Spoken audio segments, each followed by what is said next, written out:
আসসালামু আলাইকুম ওয়া রাহমাতুল্লাহি ওয়া বারাকাতুহু। দেশ ও দেশের বাইরে যে যেখান থেকে দেখছেন আমার এই ভিডিও, সবাইকে জানাই আমার অন্তরস্থল থেকে মুবারকবাদ। আজকে আবার আপনাদের মাঝে উপস্থিত হলাম নতুন একটা ভিডিও নিয়ে। ভিডিও হলো আমাদের আসামের শুকুর আলী। 2 দিন হাতে আমাদের ইসলামকে নিয়ে এত কটু মন্তব্য করতেছে, কোরআন ও হাদিস নিয়ে। একটা দোয়া যেটা আমরা ছোট থেকে বা পূর্বের থেকে চলে আসতেছে, পড়া হইতাছে, মিনহা খলাকনাকুম ওয়া ফিহা নুঈদুকুম ওয়া মিনহা নুখরিজুকুম তারাতান উখরা। এই দোয়াটার অপব্যাখ্যা করতেছে।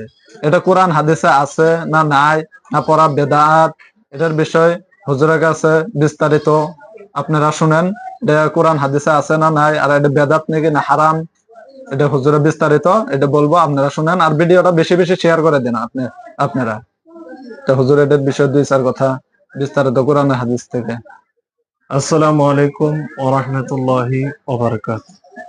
সর্বপ্রথম প্রিয় দেশবাসীদেরকে আমি আমার অন্তর থেকে সালাম জানাই। তারপরে দিয়ে আপনারা এই সম্পর্কে জ্ঞান নেওয়ার জন্য আমার কাছে এসেছেন, এই জন্য আপনাদেরকে আমার অন্তঃস্থল থেকে ধন্যবাদ দিয়ে আমি জ্ঞাপন করলাম। বলা হয়েছে যে বর্তমান যে সময় শুকুর আলী যে কবরে মাটি দেওয়ার যে দোয়াটা করা হয়, এই দোয়াটা কোরআন শরীফে আছে না নাই? আমিও দেখছি নিজ চোখে। শুকুর আলী সে নিজে বলতেছে যে এই দোয়াটা নিজের বানোয়াটি, হাদিস নাই, কোরআনের আয়াত নয়, হাদিস শরীফে নাই, নিজের বানোয়াটি সে ভুল কথা বলছে। সে তো কোনো আলিম নয়, সে হাদিস কোরআনের বিষয় কি জানে? আমি শুকুর আলীকে বলছি, তুমি শোনো, আমি বলে দিচ্ছি। আল্লাহ রাব্বুল আলামিন কোরআনুল কারীমের 16 নম্বর পারা, সূরার নাম হলো তাহা, আয়াত নম্বর হলো 55। আল্লাহ রাব্বুল আলামিন বলছেন, মিনহা খালাকনাকুম ওয়া ফিহা নুঈদুকুম ওয়া মিনহা নুখরিজুকুম তারাতান উখরা। শুকুর আলী বলছে কোরআনুল কারীমে নাই। তো কোরআনুল কারীমে নাই তো আমি কোন জায়গা থেকে বললাম?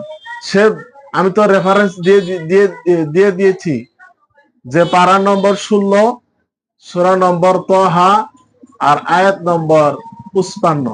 সে নিজে দেখে নিব। কি উল্টা পাল্টা ইসলামের বিষয় নলেজ কিচ্ছু নাই, উল্টা পাল্টা বক্তব্য দেয়। তাকে আমরা হুঁশিয়ার করে দিতে চাই, সে যদি মোস্তফা কামালের মতো যদি ইসলাম নিয়ে কোনো ধরনের কুমন্ত্রণা বা